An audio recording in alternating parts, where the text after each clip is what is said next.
Panginoong Jesucristo, halina po, tumingi po tayo ng lakas, pagpapala at kapatawaran sa Kanya. Inaamin ko sa makapangyarihan Diyos at sa inyo mga kapatid, na lubha akong nagkasala sa isip, sa salita at sa gawa, at sa aking pagkukulang. Kaya isinasamo ko sa mahal na Birheng Maria, sa lahat ng mga anghel at mga banal, at sa inyo mga kapatid, na ako'y panalangin sa Panginoong ating Diyos. Gawan po tayo ng makapangyarihan Diyos, patawarin tayo sa ating mga kasalanan, patubayan po tayo sa buhay na walang hanggan. Amen.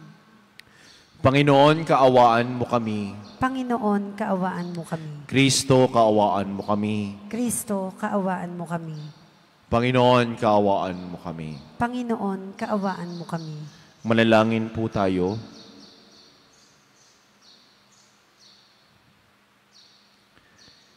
Ama naming makapangyarihan, maisalob nawa naming palagian ang mga galing sa Espiritu ng Kabanalan, upang sa salita at gawa ay aming magampanan ang lahat ng iyong mga kinalulugdan sa pamamagitan ni Jesucristo kasama ng Espiritu Santo magpasawalang hanggan. Amen.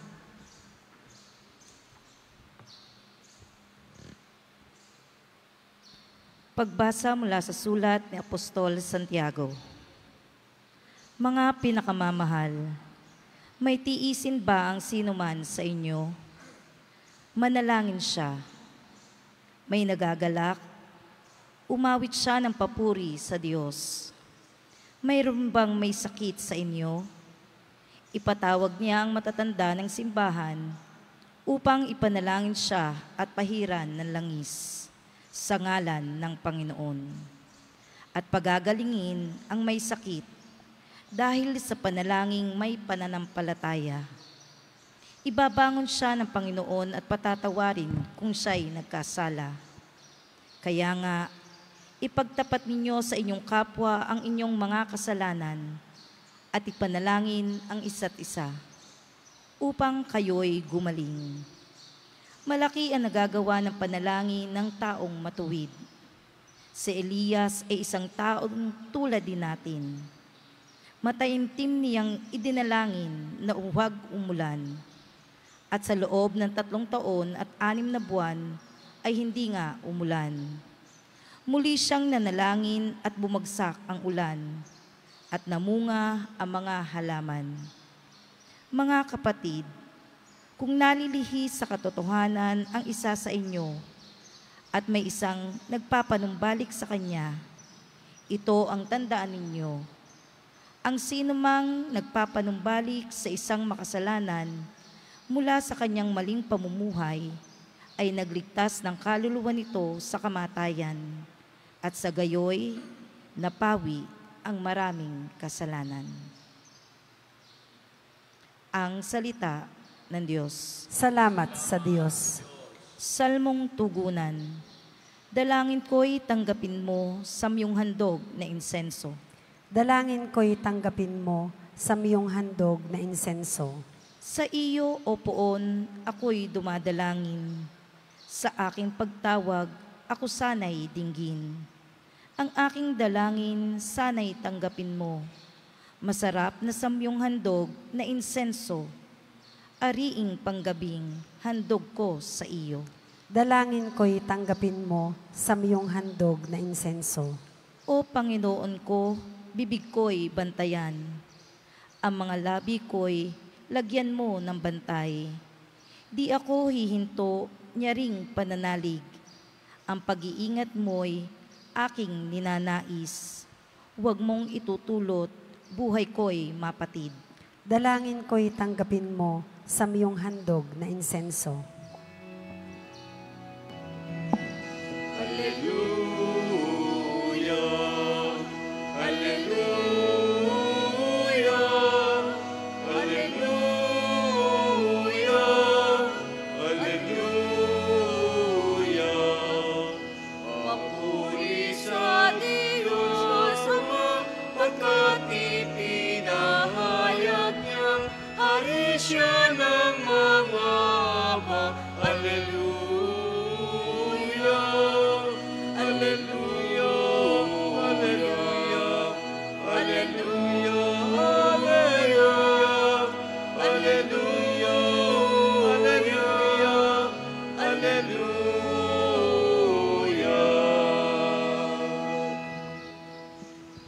Sumaini po ang Panginoon. At sumaiyo. Ang mabuting balita ng Panginoon ayon kay San Marcos. Papuri sa iyo, Panginoon.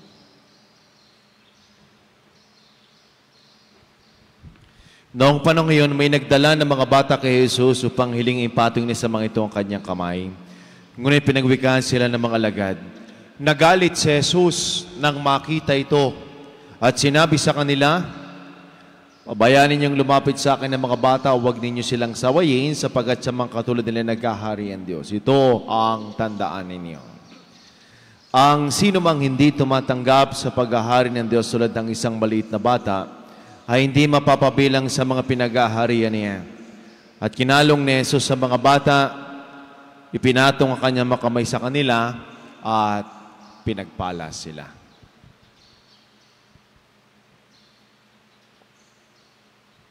Mga kapatid, ang mabuting balita ng ating kaligtasan. Pinupuri ka namin, Panginoong Hesukristo.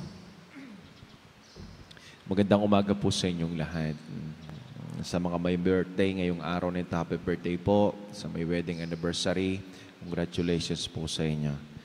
Sa unang pagbasa, tanong ni Apostol Santiago, may tiisin ba ang sinuman sa inyo? Ito'y tanong ko din po sa inyo. Meron bang tiisin kayo sa buhay? Iisa siguro ang sagot, opo naman, Father. Hindi mawawala ang tiisin. Saan man larangan ng buhay ay may tinitiis.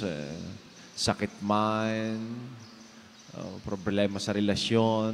Yan ang ngayon nagtitiis. Ang tanong uli, ayan ang ating gagawin. Sabi din manalangin siya. Prayer works. Itong ating unang pagbasa ho, ito yung binabasa pag ho may sikol. Itong binabasa ho ni Father. Ngayon, yung mga may sakit, may mga tiisin ito. Ngunit maliwanag ho sa atin, dalawang bagay ibinibigay po ng sakramento ng pagpapahid po ng langis. Meron nung pag isinikol ay gumagaling. Yan po ay physical healing. Meron nagtatagal pa ang buhay, naabot pa ng 2 taon, 5 taon. Yung ibang sinikul ko ngayon ay buhay pa rin sapagkat ang connotation ng iba, pag sinikul ay malapit na. Physical healing. Yung ikalawa naman ho ay di yung spiritual healing. Maaari man nung hindi gumaling sa kanya hong sakit, pero nandun ho naman yung kanyang pagtanggap kung ano man ang mangyari sa kanyang buhay. Kaya, yung sabi ng iba, magpasikul ka para humaba ang iyong buhay. Yung iba ay takot na takot naman at pinuntahan na ng pari. Well, karanasan ko din naman ho ay yung ikaw ay pupunta na hindi ka na umabot. Kaya yung dasal ay di pampatay na. At mahalaga ho yung pananalangin. Kaya kung tayo may tiisin sa buhay, tunay ho na ang ating mga dasal, ito ho ay dinidinig ho ng Diyos. Ngunit anong klaseng dasal? Sabi din ho sa unang pagbasa, panalangin na may pananampalataya. Sa atin nung ebanghelyo, narinig ho natin kung papaanong ang mga bata na hinahadlangan ng mga alagad ni Jesus ay niyakap, binasbasan. Sapagkat sabi ni Jesus, ang paghahari nito si katulad ng sa mga bata. Noon hong nangyari ang tinatawag na multiplication of the bread, noon nagbilang ho ang mga alagad, hindi ho nila binilang ang mga babae, hindi ho nila binilang ang mga bata. Bakit? Sapagkat noong panahon ni Jesus, patriarchal society, ang may mga importante sa lipunan ng mga lalaki. Sapagkat tinitingnan ho nila ito sa pamagitan ho ng economic contribution. Yun ho mga babae, sa bahay lamang. Economic, passive ho sila. lalo na ho ang mga bata. Anong contribution niya sa economy? Wala naman. Kaya yun yung pananaw nila. Kaya para kay Jesus, yung pagtanggap sa mga bata na ito, na walang naiibigay, nai-contribute sa lipunan, ay ganito pala ang nilalarawan sa kaharian ng Diyos. Kaya kung titingnan ho natin, para kay Jesus, yung mga hindi pinapansin at hindi pinapahalagahan ng lipunan, ay yun ho ang mahalaga. Yun ho yung binibigyan niya ng pansin. Kaya para ho sa atin, sino ho ba ang binibigyan natin ng halaga? Maaaring, hindi man ho bata, maaaring yung mga matatanda, baka hindi na rin ho natin nabibigyan ng pansin. Ang ating mga lolo at mga lola, bakit? Niisip natin na wala na silang contribution sa economy. Maaaring siguro pinapansin lamang natin ay yung mga malalakas, yung mga kilala. Maaaring hindi natin pinapansin ay yung mga taong may sakit kasi di na ho natin sila binibigyan ng halaga. Minsan nakaka-guilty, aminin ko, minsan ay halos araw-araw ay may badyaw na din kinukulit ka, nangihingi lagi. Minsan ang tendency lagi ko na sasabihin, ay mamaya na lamang, may kukulitin ka na uli, sa opisina ko, kakatok na naman doon, mamaya na lamang, minsan nakaka-guilty. Sapagkat kayo, siguro hindi nyo na rin pinapansin, pero para kay Jesus, ganyan noon tinuturo sa atin Kaya yung mga batang ito, anong ginawa ni Jesus? Binasbasan. Kaya may lugar, yung mga hindi pinapansin sa lipunan para kay Jesus. Yun yung isang bata, lalo na pagkita natin cute yan. Dito, marami mga bata. Salamat at sinasama sa simbahan. Pag yung bata ay tuwa ho tayo sa isang okasyon, anong ginagawa? Lalo pag mga 1 taon, 2 taon, yan yung pinagpapasapasahan, hinihiram mo. At ang bata mamay magliligalig na, iiyak na yan. Kailan lamang ho tatahimik yan kapag ho kinuha na uli ng ina o nung ama. Sapagkat iniisip ng bata, dito ako safe sa aking ina. Dito ako safe sa aking ama. At yan ang gusto ng ating Panginoon. Kapag tayo nagpayakap kay Jesus sa Diyos, sapagkat ito yung pagkakataon na yung mga bata, yung total trust nila sa magulang, ay nihahalin tulad sa trust na bibigay datin sa ating Panginoon Diyos din. Kaya para sa atin, tama naman si Jesus, ang kaharian ng Diyos ay katulad na sa mga bata, sapagkat sila ay may tunay na tiwala sa magulang man. Kaya tayong hinihingi sa atin ay yung pagtitiwala. Kaya kung ikukonek natin sa ating unang pagbasa, panalangin na may kasamang pananampalataya at pagtitiwala.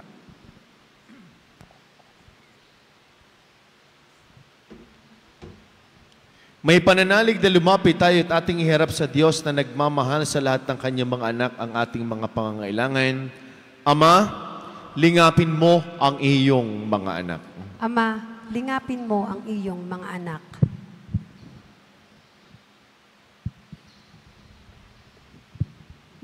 Ang mga pinuno ng simbahan, naway magturo sa kanyang mga membro ng tunay na dangal ng sakramento ng kasal upang tulungan ang mga mag-asawa na manatiling tapat sa kanilang bukasyon.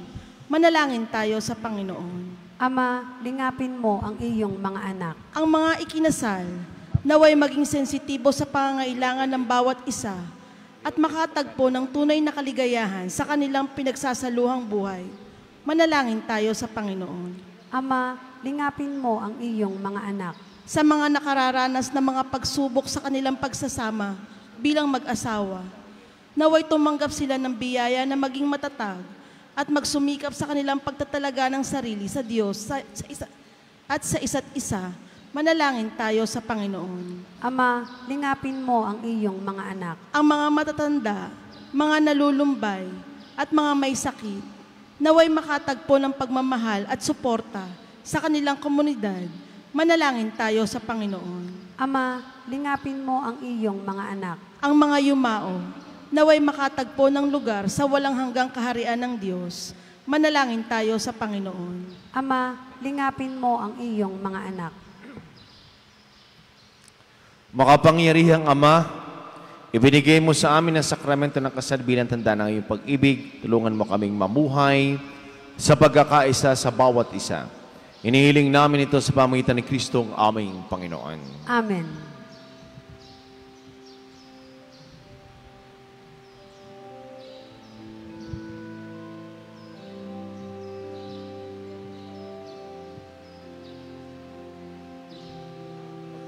Kapuri-puri ka, Diyos, sa malumig ka sa libutan ni Sukadan. Mula sa lupot magawang tinapay nito para maging pagkain ng ibigay buhay. Kapuri-puri ka, Panginoon.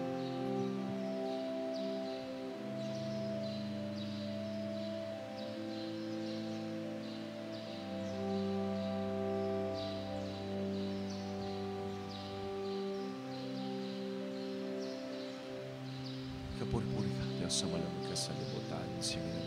Mula sa katas ng kusang na alakad para mag-inuming, nagbibigay ng iyong Espiritu.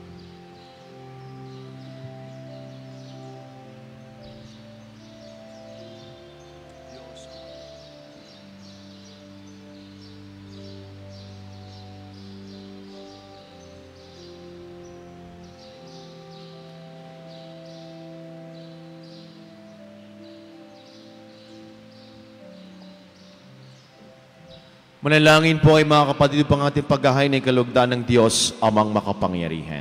Tanggapin nawa ng Panginoon itong paghahain sa iyong mga kamay, sa kapurihan niya at karangalan sa ating kapakinabangan at sa buong sambayanan niyang banal. Ama naming lumikha sa pagganap namin ng banal na pagdiriwang, upang ikaw ngay aming paglingkuran, iniling naming naway mapakinabangan ng aming inihahain sa iyong karangalan. Sa pamagitan ni Jesucristo kasama ng Espiritu Santo, magpasawalang hanggan. Amen. Sumaini po ang Panginoon. At sumaiyo rin. Itaas sa Diyos ang inyong mga puso at diwa. Itinaas na namin sa Panginoon. Pasalamatan natin ang ating Panginoon Diyos. Marapat na siya ay pasalamatan. Ama naming makapangyarihan, tunay nga po na marapat na ikaw ay aming pasalamatan. Bukod mong pinagpalang maging ina ni Jesucristo, ang mahal na birheng nagpupuri at nagagalak sa iyo. Ikaw ang lumilingap sa lahat kailanman. Nilingap mo ang mahal na birhen bilang ngayong abang alipin, na iyong binigyan ng tungkuling kumalinga sana kumanunubos namin. Kaya, kaysa ng mga anghel na nagsisiawit ng papuri sa walang umpay sa kalangitan, kami nagbubunyi sa iyong kadakilaan. Santo, Santo, Santo Panginoong Diyos ng mga hukbo, napupuno ang langit at lupa ng kadakilaan mo. O sana sa kaitaasan, pinagpala ang naparito sa ngalan ng Panginoon, o sana sa kaitaasan.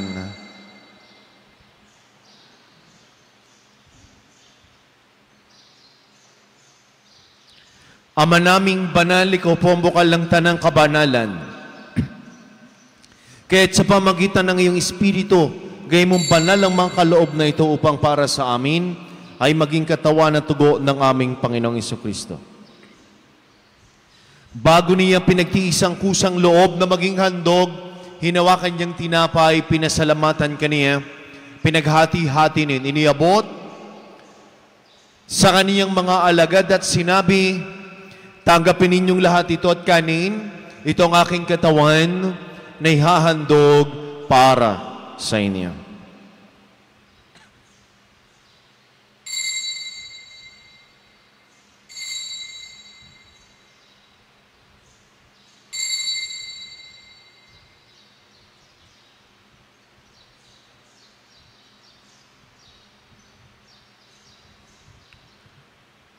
Gayon din naman nung matapos ang hapunan, hinawakan niya ang kalis, muli kanyang pinasalamatan.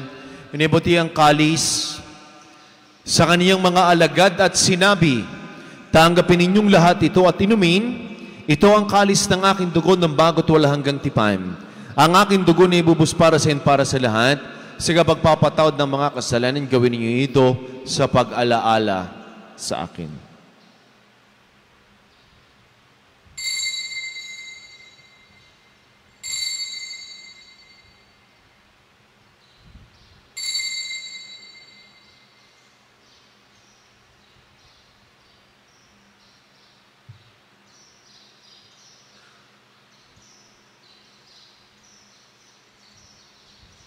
Ang misteryo ng ating pananampalataya. Si Kristo'y namatay, si Kristo'y nabuhay, si Kristo'y babalik sa wakas ng panahon.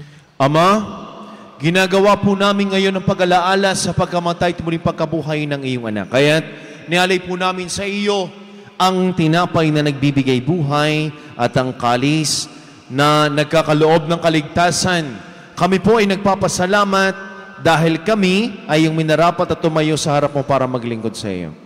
Sinasamo namin kami magkakasalo-salo sa katawan at tugon ni Kristo mabuklod sa pagkakaisa sa pamagitan ng Espiritu Santo. Ama, lingapin mo yung simbahang laganap sa buong daigdig. Puspusin mo kami sa iyong pag-ibig, Gilbert naming Arsobispo at ang lahat ng mga kaparian. Alalahanin mo rin po ang mga kapatid naming nahimlay na.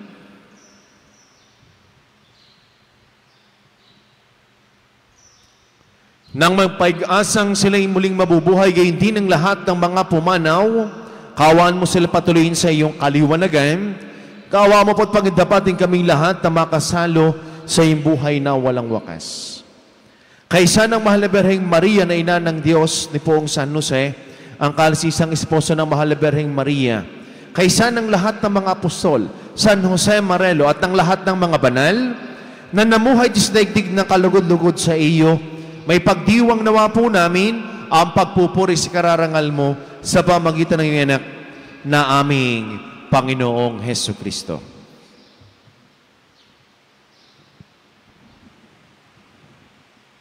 Sa pamamagitan ni Kristo kasama niya at sa Kaniya, ang lahat ng parangal papuri sa Diyos sa makapangyarihan, kasama ng Espiritu Santo magpasawalang hanggan.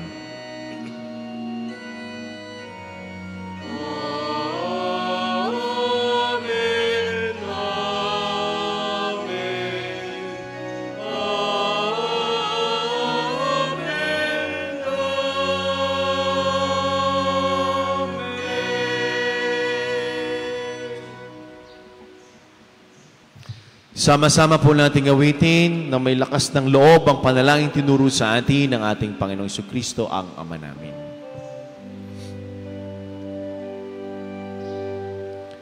Ama namin, sumasalangit ka, sambahin ang ngalan mo.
Hinihiling po namin kami ay adya sa lahat ng masama, pagkalooban po ng kapayapaan araw-araw, iligtas sa kasalanan at ilayo sa lahat ng kapahamakan.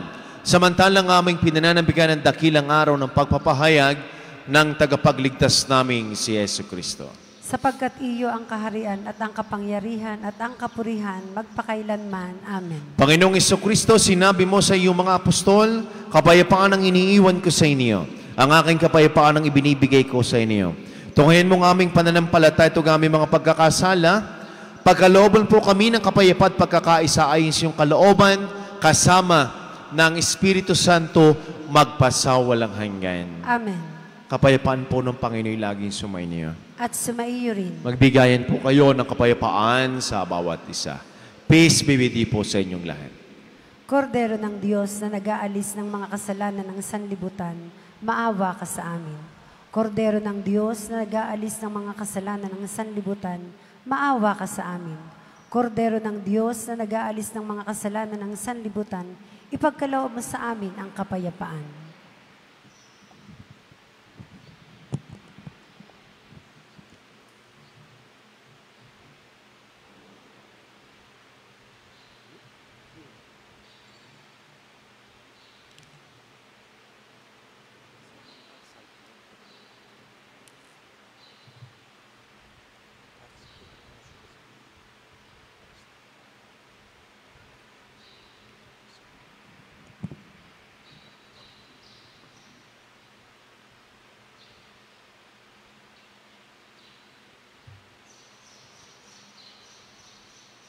Minamahal kong mga kapatid, ito ang Kordero ng Diyos, itong Kristong muling nabuhay. Siya nag-aalis sa mga kasalanan sa libutan. Mapalad tayong lahat ng manginanian sa kaniyang banal na piging. Panginoon, hindi ako karapat-dapat na magpatuloy sa iyo. Ngunit sa isang salita mo lamang ay gagaling na ako. Ang katawan ni Kristo. Amen.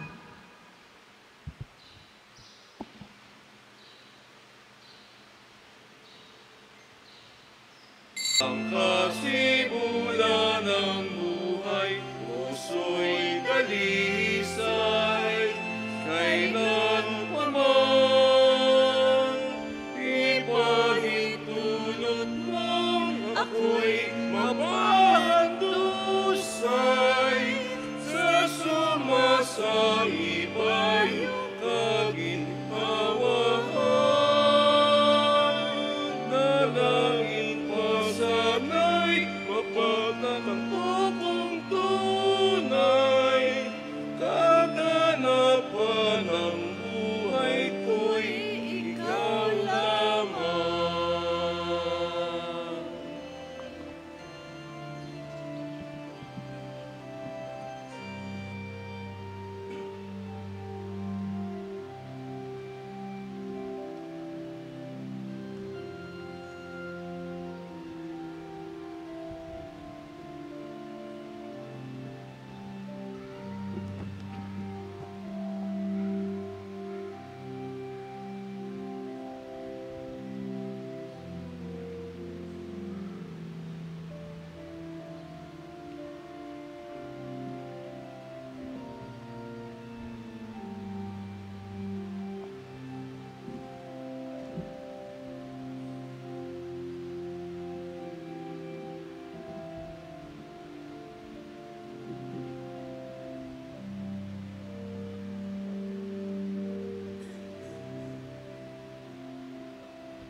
Manalangin po tayo.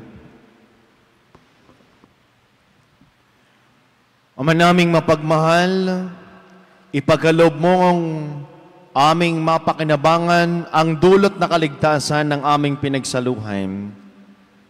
Bilang sangla ng iyong tiyak na pagsagip sa tanan, sa pamamagitan ni Jesucristo kasama ng Espiritu Santo magpasawalang hanggan. Amen. Sumaini po ang Panginoon. At sumaiyo rin. Pagpalain po kayo, ingatan, gabayan, subaybayan, kasama na po yung buong pamilya, ng ating mapagpalang Diyos. Sa ngalan ng Ama, at ang Anak, at ang Espiritu Santo, Amen. humayo po kayong taglay ang kapayapaan.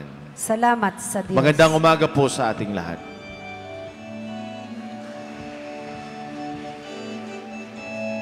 Sambayan ang binuklod sa pag-ibig ni Kristo, magdiwang